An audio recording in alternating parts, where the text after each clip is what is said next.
Good afternoon, everyone, and welcome to National City Christian Church for our weekly Music at Midday concert. My name is Mike McMahon, and it's my joy to serve as the artistic director for this series. Today, normally at these concerts, we feature the pipe organs that are so wonderful in this church, but today we have something also very interesting, which is a recital for piano and cello, and we're very happy to be welcoming today's artists.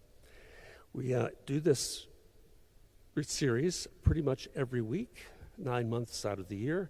And if you would like to keep apprised of our concerts, we'd be happy to add you to our email list, which you can join simply by writing down your name and your email address on a piece of paper, and you'll get weekly notifications and also the links every week to the recordings for these concerts. Series is self-supporting, meaning we do rely on your donations to help us keep it going. So if you are able to make a donation by cash or check, we very much appreciate that. We have collection plates at the front and at the back of the sanctuary. And of course, you can go online and make a donation at nationalcitycc.org. Today, we're very happy to welcome duo ARPEGGIONE, Catherine Lan and Claudio Jaffé. How do you pronounce your last name? Jaffé, okay. I'm sure that's not how they pronounce it in Brazil, but it's really great to be welcoming them and to hear the beautiful music that they've prepared for us. Please help me to welcome Catherine and Claudio.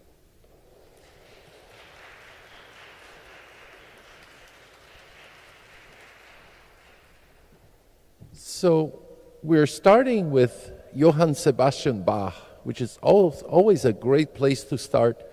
Bach is so important for the development of Western music. He pretty much codified the notes that should go together and the notes that shouldn't go together and how harmonies follow each other. And it was a time where most of the music had some kind of accompaniment. So it's quite unusual that in the 1720s, while Bach was working at the court of Cöthen, he decided to write music for the violin alone and for the cello alone, without any kind of accompaniment.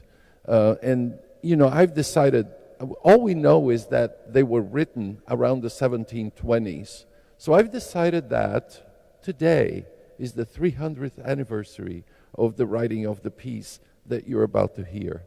So he wrote 6 suites for the cello alone, and each one of them starts with a prelude, which is like an improvisation, an introduction to the spirit of that suite. So we hope you enjoy this prelude in C major.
So from the early 1700s, we move now to the early 1800s with Beethoven.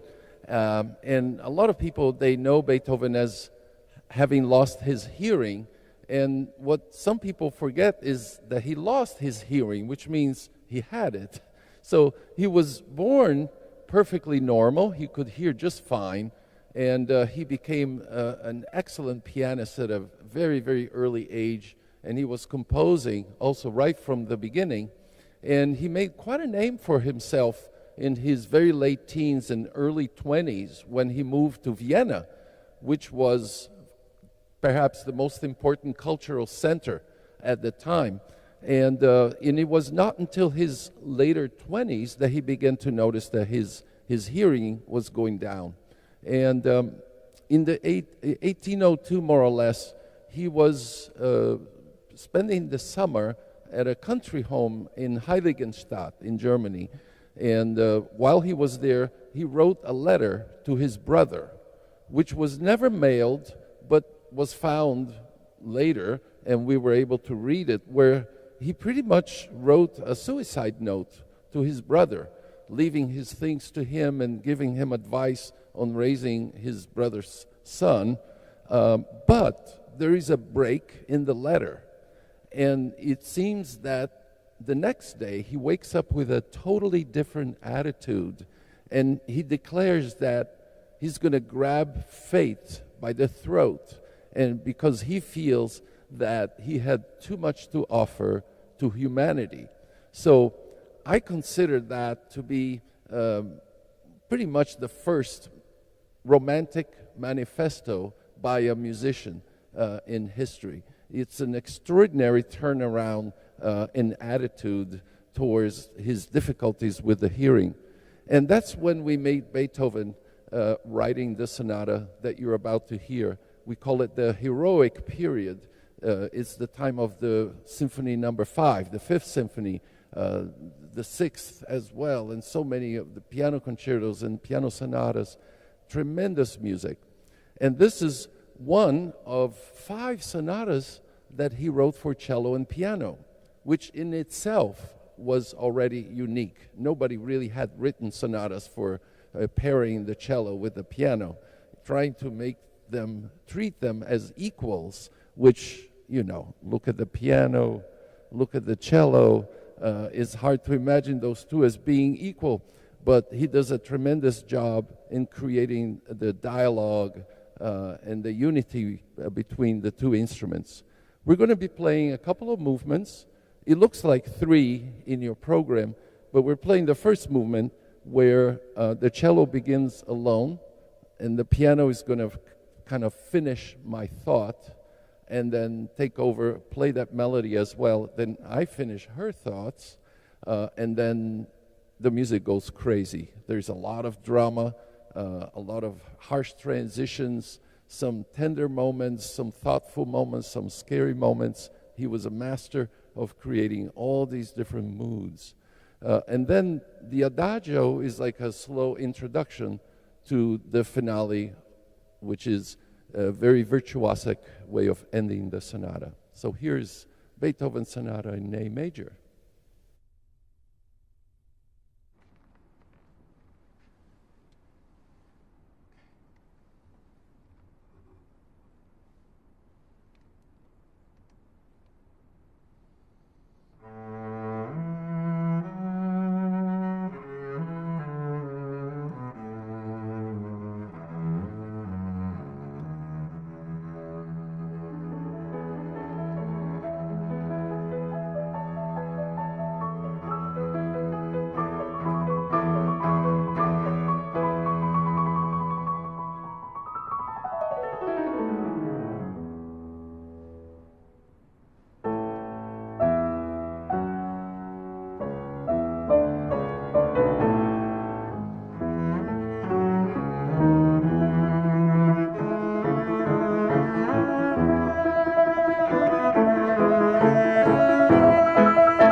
So, what do you do when you go to a dinner party with your friends and all your friends happen to be musicians?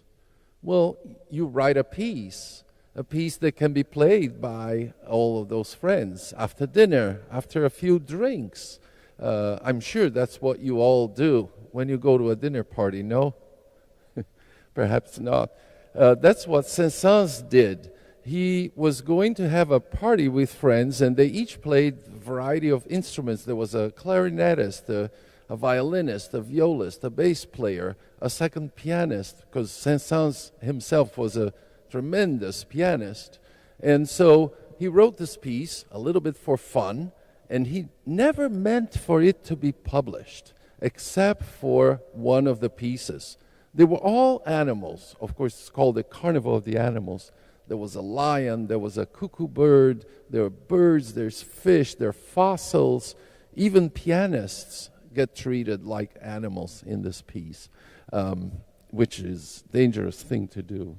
So, at any rate, then there's the Swan.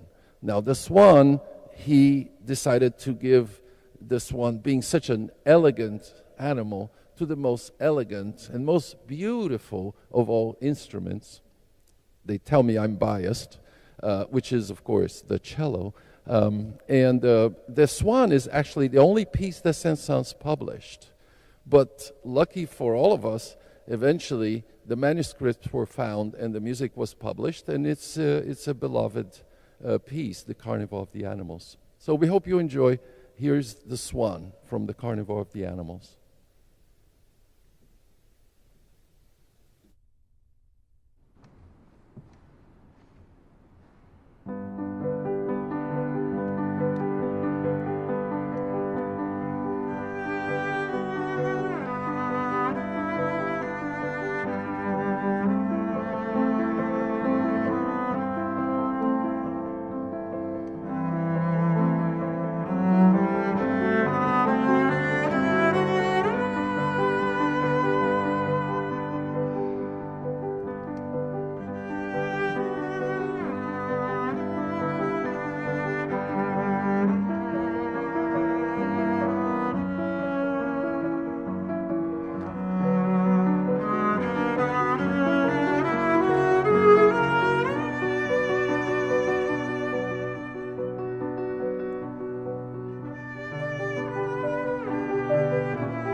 is by a composer perhaps not as well known, Arthur Foote.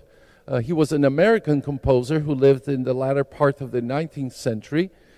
He's from the Boston area. He grew up there, and he was the first of the American composers to have been fully educated only in the United States. Most other musicians, composers, and they still do, would go to Europe to study composition, to practice, to learn how to play their instruments, and to learn traditional Western classical music. But Foote studied at this little school around Cambridge, the Howard, Harvard. And I'm sorry, I always have trouble saying that because I went to Yale, so Harvard is. At any rate, he was a terrific composer, a wonderful organist. He worked at a First Presbyterian Church of Boston for over 30 years. And of course, he composed a great deal. He wrote a cello concerto, of course, for cello and orchestra. And the slow movement from that concerto was so successful that Foote himself decided to adapt that piece for cello and piano, and that's what you're going to hear. It's really originally the second movement from the concerto, but now a standalone piece. We hope you enjoy, and we hope you'll discover Arthur Foote, because his music is phenomenal. Enjoy.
to close the program, we have another perhaps unknown composer, David Popper.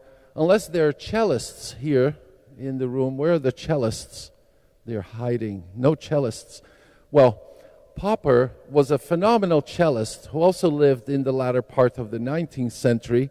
He died in 1913, and he was considered to be the very best solo cellist in Europe at the time.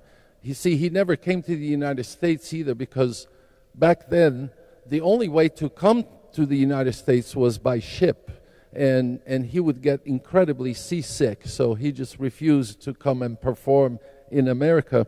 At any rate, what happened in his career is that towards the end of his life, people started paying more attention to this young Spanish guy that came into the scene, a certain Pablo Casals, that kind of stole the king's mantle from Popper. And Popper was actually a little bit bitter about that all. He was a great performer, as I mentioned, but he was also a wonderful teacher. I'm sort of a great-great-grandchild of his, from having studied with people who studied with people who studied with people who studied with David Popper. But at any rate, he wrote a number of etudes in order to help young cellists develop their technique, which we affectionately nickname 40 Ways to Develop Tendinitis. But they are wonderful etudes. But he also wrote some beautiful salon music, which is some very pretty music to just tickle the ear, very pleasant, very joyful. This one, the Tarantella, of course, is inspired by the Italian dance that I'm sure you're familiar, like so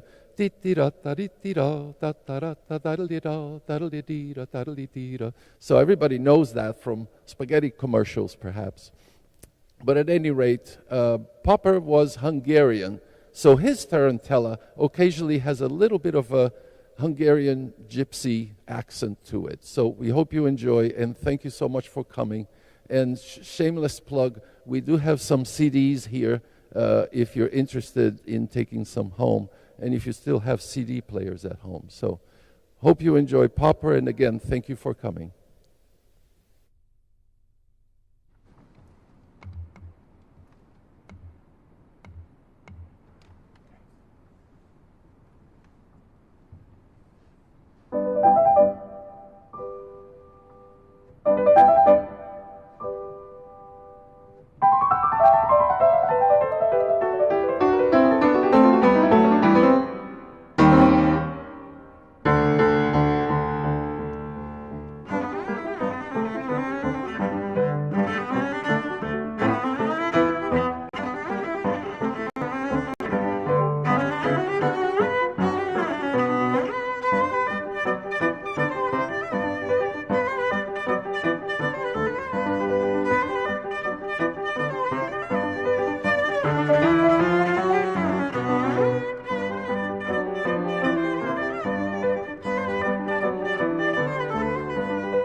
Thank you very much. We hope you enjoy the rest of your day. Thank you for coming.